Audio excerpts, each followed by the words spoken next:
दोस्तों नमस्कार। आज की वीडियो में बताने जा रहे हैं हम बहुत अच्छे सिरप के बारे में।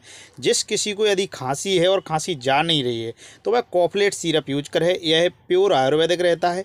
यह हिमालय कंपनी का आता है। खांसी में तुरंत आराम मिलता है।